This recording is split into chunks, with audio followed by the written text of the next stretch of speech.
После обработки Так, вторую докладочку ложим. такого колоссального сосуда. В нем на атомной станции образуется пар. Он крутит турбину, с помощью которой вырабатывается электричество.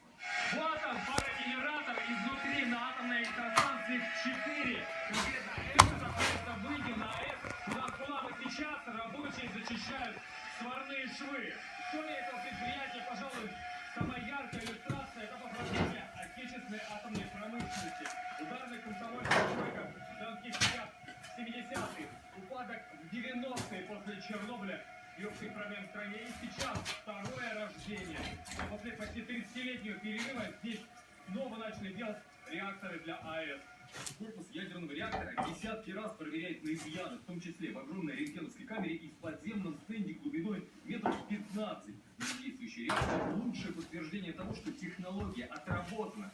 Заказчики приезжают и из Азии, и из Африки, и из Европы, а уж там к безопасности особые требования. Системы безопасности, которые предусмотрены в АЭС, они спроектированы таким образом, чтобы учесть все самые невероятные случаи, которые могут привести к аварии. Например, там падение самолета в герметичную оболочку, условно, да? Выдерживает. Да. А еще одновременно цунами и землетрясение. К последнему стали относиться внимательнее после аварии на Фукусиме. Но как добиться безупречного качества, да еще таких важных изделий? А вот факт. Последние 3 года именно сотрудники Росатома занимают первые места на конкурсе рабочих профессий WorldSkills.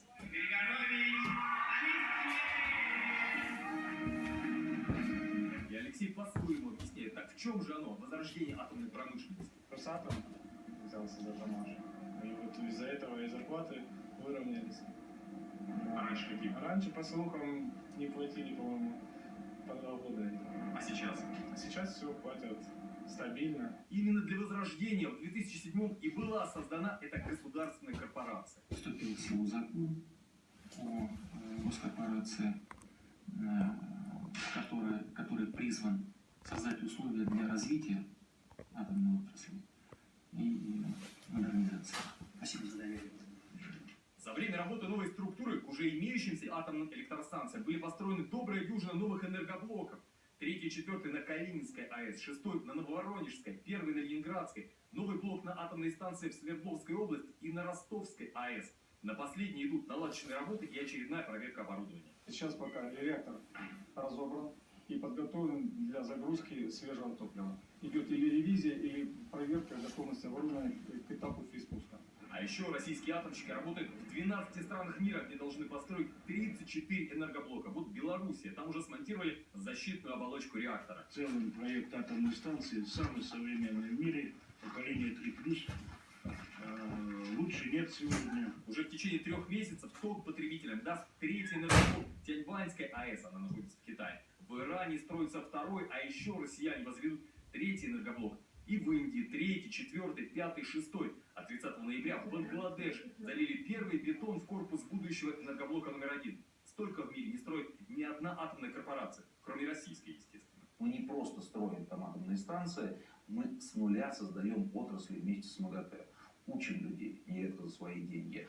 Создаем ядерную инфраструктуру, центры науки и технологий, центры знаний. Конечно, помогает наследие того, что было создано в советскую эпоху, в которой родоначальник атомной бомбы, академик Курчатов, стал пропагандировать мирный атом. Чтобы преодолеть кризис отрасли, возникший после 90-х, в середине 2000-х была поставлена амбициозная задача – построить 40 новых энергоблоков и сделать, чтобы четверть всей электроэнергии страны вырабатывали именно АЭС.